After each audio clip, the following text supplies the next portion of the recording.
Key point 1. Make your mom's dreams come true. It's little Jeanette's 6th birthday party. Everyone is there. Her grandparents, 3 older brothers, Dad, and, of course, Mom. Mom is the most important. She and Jeanette are best friends. She unwraps her birthday gift. Jeanette hates this 2-piece item her mom bought for her, but she can't disappoint. The little girl imitates her best fake smile, asserting it's her favorite gift. Now it's her turn to make a birthday wish. Jeanette wants her mom to stay alive for 1 more year.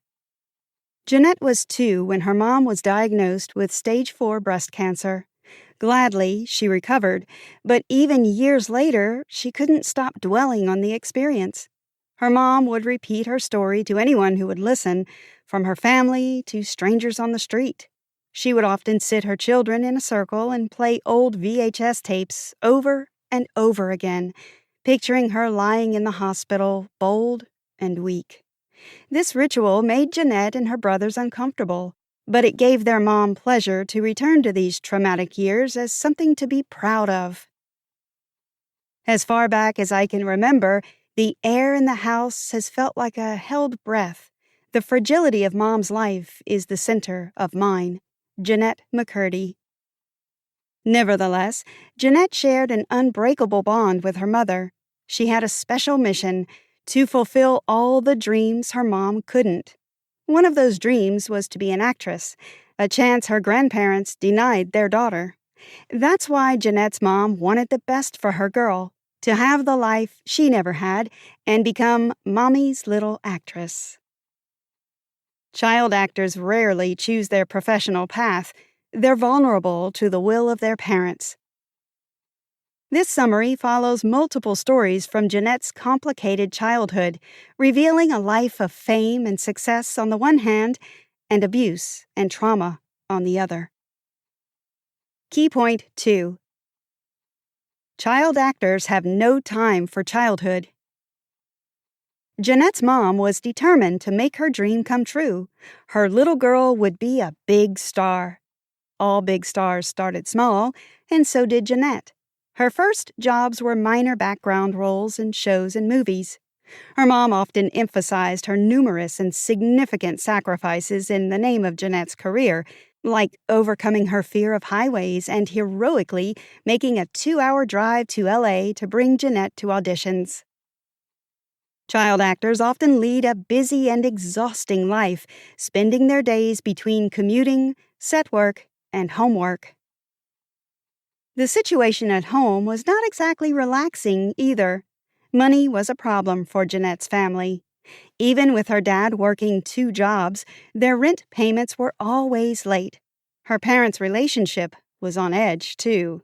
Her mom would often get hysterical and blame her dad for not paying enough attention to the family.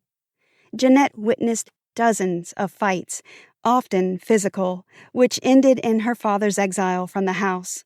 She craved a sense of connection with her dad, just like the one with her mom, but he appeared too distant and distraught.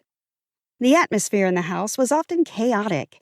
After making a cancer recovery, her mom became obsessed with stuff. Their rooms were filled floor to ceiling with so many things that the children had to sleep on mats in the living room. Church became a single place of refuge for Jeanette. She loved escaping the house on Sundays. Her Mormon family unfailingly attended services since her mom's diagnosis. In the meantime, her acting career was picking up the pace. Jeanette exhibited 2 traits necessary for any child actor: cooperation and submission. However, getting noticed by a few directors was not enough for her mom, who was willing to take her daughter's career to the next level. Fortunately, the famous agent Barbara Cameron was ready to represent Jeanette under one condition: attending acting classes. The girl hated performing in front of everyone, especially her mom. She was always there, watching her, judging, and making comments on what to improve. Despite this, Jeanette finally booked her first speaking role, hoping this would eventually make Mom happy. Key point 3. Growing Success and Growing Problems. Jeanette booked one role after another, getting callbacks for most of those she auditioned for. The stakes grew higher when another star manager, Susan Curtis, agreed to represent her. But her growing success was never enough for her mom. Jeanette's mom did whatever it took to make this career work, from forcing her to attend castings with a high fever to crying on cue. For example, crying on cue caused the girl a great deal of pain because it required reliving the most traumatic experiences in her life. She felt like a circus animal doing it, but it made her stand out as a child actor. Jeanette finally confessed her true feelings to her mom. She didn't want to act anymore. The next thing she saw was her mom crying hysterically, "You can't quit!" Jeanette's attempt at presenting her self-written screenplay also failed. Her mom would never allow her to switch careers.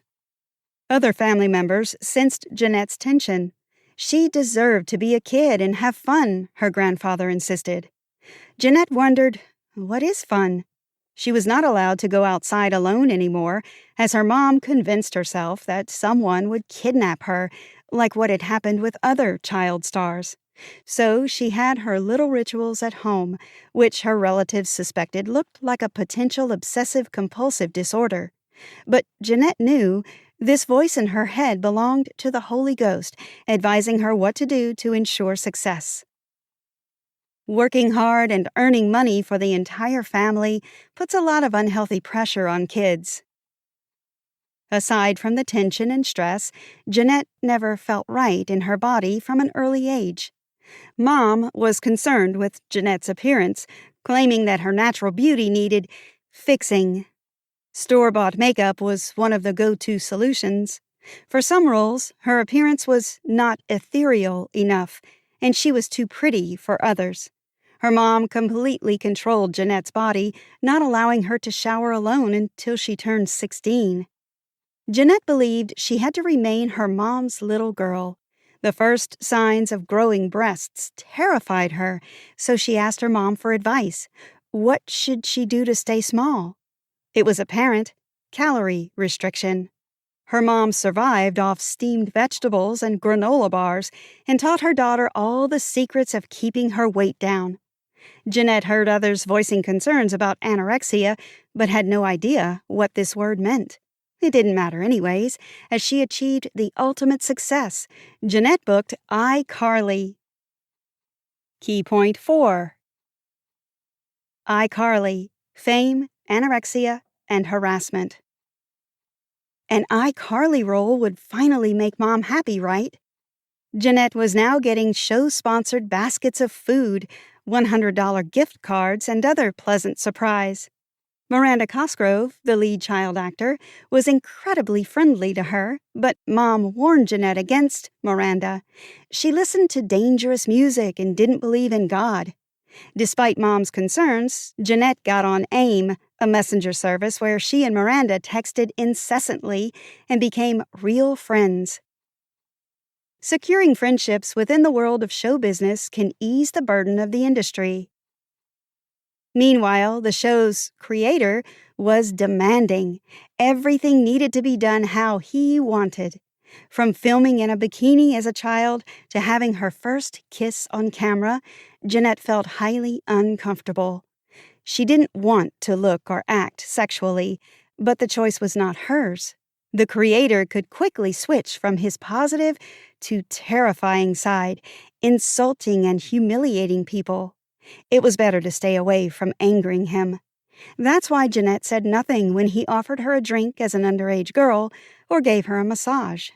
The creator rewarded her agreeableness, offering Jeanette her own show in a few years. No matter what the price was, it made her mom happy. As iCarly money brought more stability to the family, her mom finally became less anxious. There were no more collector calls or late bills she had to take care of. Jeanette's body also satisfied her, as she kept to her special restrictive diet.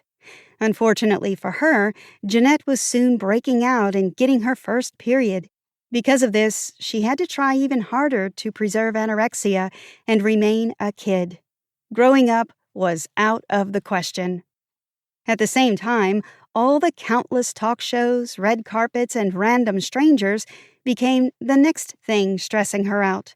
Everyone recognized her wherever she went. She was becoming progressively overwhelmed and lonely. And since her career took off and her mom's health stabilized, the family stopped attending church. Who needs God when you've got clear mammograms and a series regular role on Nickelodeon? Jennette McCurdy. At times, Jennette felt she hated her mom, which was new for her. She didn't choose this life, her mom did. Her dream finally came true at the price of her own happiness. Key point 5. Finding liberation in separation. Jennette was almost 18 now. As iCarly shootings had a short break, her mom decided to kickstart her daughter's musical career. All teen actors did it back then. Things seemed to go well until the horrible truth resurfaced. Her mom's cancer was back. Jennette had to go on her first tour all alone. Being away from her mother for the first time, Jennette found a new sense of liberation and a chance to grow. During the tour, Jennette realized how exhausting it was to adjust or try to please her mom constantly. Her habits changed, too. She started eating a lot. When her mom was not around to judge and restrict her, Jennette enjoyed eating various foods in large quantities. But a deep sense of guilt was inseparable from enjoyment. The pounds Jennette gained were the first thing her mom noticed upon her return. Mom was not getting better. She had lost weight and all of her hair, and was now using a wheelchair. But despite getting sicker, she didn't leave the attempts to control her daughter. Just when Jennette was about to move into her solo apartment, her plan failed terribly. Mom innocently asked her to stay for one night, and never left. Spending so much time on set, Jennette got close to one of her coworkers, Joe, a guy in his 30s. He ultimately broke up with his girlfriend to be with Jennette, a relationship her mom would never approve of. After being together for more than a year, they were still in hiding, but when her mom moved back to California for her cancer treatments, Jennette found it was easier to conceal her relationship, although she called her 10 times a day. But one show-sponsored trip to Hawaii changed it all. Paparazzi took photos of them together just when Jennette let her guard down. The images were all over the internet an hour later, followed by dozens of missed calls and angry emails from her mother. She called Jennette all kinds of insults, from ugly monster to devil child, threatening the family would disown her. Her mom even went as far as to post gossip about Jennette on her fan groups, asking fans to flee from her. Jennette wanted to discuss things, but her mom never brought the situation up in person, pretending it never happened. After this episode, their communication became very distant, reduced to polite and surface-level small talk. Key point 6. Mom's death and the aftermath. Later that year, Jennette organized a birthday dinner for her mom. Everything seemed to go well until Jennette saw her mom convulsing. A brain tumor caused a seizure and she lay in ICU, unresponsive for a week. Jennette stayed in the hospital for long hours every day. Burger King was one of the fastest options for lunch nearby, and the moment her mom woke up from a coma, she remarked, Jennette shouldn't be eating anything with such a high fat content. Her mom's condition discouraged Jennette from binging, so she was losing weight rapidly. At the same time, she befriended alcohol. It made all her worries disappear, at least while she was drunk. Her mom had been in hospice care for weeks until her dad called Jennette to come down for that day. She witnessed her mom pass away. All the media outlets broke the story a minute later. Jennette started channeling all of her grief toward her eating disorder. She was determined to keep this mission up in honor of her mom. Bulimia became her new escape. Even if she made the mistake of eating something bad, she could easily undo it. She tried multiple ways of restricting herself from food, like spraying perfume on her burgers, but nothing worked. Bulimia was working for her. She got compliments on her appearance like never before. The more miserable she felt in her body, the more praise she received for it. Eating disorders work as coping mechanisms to regain control over life using the body. Jeanette's work life didn't satisfy her either. The creator had promised she would have her own show years ago, but now she was co-starring with Ariana Grande in Sam and Cat. Busy with her rising music career, Ariana often didn't show up to film the episodes. Jeanette became increasingly angry for getting caught up in this mess. She hated her Sam persona, but she endured it because this spin-off offered her the ability to direct several episodes. It didn't take long to discover that getting her own show was just another industry lie. Jeanette counted the days until the show was over, but a story surfaced. Nickelodeon was dealing with emotional abuse allegations against the show's creator. Jeanette also got a call offering her $300,000 to stay silent about her experiences with the creator. She rejected the money with no doubt. Ultimately, another sexual harassment claim closed the show down. Key point 7. A tough and never-ending road to recovery. Soon after the show closed, Netflix offered Jeanette a starring role. She met Steven there. Their relationship mattered much to Jeanette. He genuinely cared for her. He took her bulimia very seriously. She didn't want to lose him, so turning to a therapist was the only option. Laura was ready to provide Jeanette with all the emotional support needed to deal with her disorder.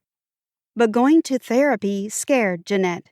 There was no other way but to confront her alcoholism and bulimia. One of the conversations eventually led to her mom. Was she a good mother or an abuser? Questioning her mother's authority was unbearable for Jeanette, and she quit therapy immediately. The personal drama didn't end for her at this point. Her usually distant father was doing surprisingly well since her mom passed away, and she wondered why that could be. One day, he gathered the children to uncover the secret their mom never did. He was not their biological father. Years ago, their mom had an affair with a trombone player doing soundtracks for Hollywood movies and shows. Everyone was shocked. Why didn't their mom tell them before she died? Jeanette found her biological father in one of the jazz clubs he played in. He immediately recognized her. She uncovered the truth. Their mom lied to the court that he was physically abusive and won a custody battle back when they were little. Discovering your parents weren't saints forces you to revise the story of your relationships and childhood experiences. Meanwhile, Jeanette was reaching a breaking point with her bulimia. Losing a tooth was the last drop before turning to Jeff, an eating disorder specialist. Jeff learned of her food habits and was determined to normalize her eating. The progress was slow but steady, but as she was getting better, Steven was getting worse. His newly discovered schizophrenia required him to take medications, adding to his heavy dependence on weed. Jeanette tried to help him to return the favor, immersing herself deeper into this codependent relationship. Eventually, she realized that breaking up was the only way out. Jeanette was now rediscovering her true desires. She took an indefinite break from acting, prioritized mental health, and decided to write again. This time gave her space to reassess her relationship with her mother and the childhood she never had because of her profoundly controlling and abusive behaviors. Jeanette could finally see her mom for the person that she was. Conclusion. Years after Jeanette's mom died from cancer, the young woman started rediscovering the unseen story of her childhood. Forced to work as a child actress since she was 6, Jeanette did everything to make her mom's dream come true. She constantly tried to adhere to her mom's standards and expectations, never able to reach them or satisfy her mom. At the same time, she never got a chance to explore her wishes and desires as a child. From teaching her child an eating disorder from a young age to forcing her to work a job to sustain an entire family, Her mom was a deeply manipulative, abusing, and controlling person. Stuck in a career she hated, Jeanette felt vulnerable and unprotected in the face of her mother. The industry was also happy to exploit her, no matter how violated she felt. After years of therapy, Jeanette realized how putting her mom on a pedestal harmed her well-being and self-esteem. She could never get those years back, but uncovering the truth empowered her to choose her own life path. Jeanette's recovery journey was challenging, but she's happy she started it.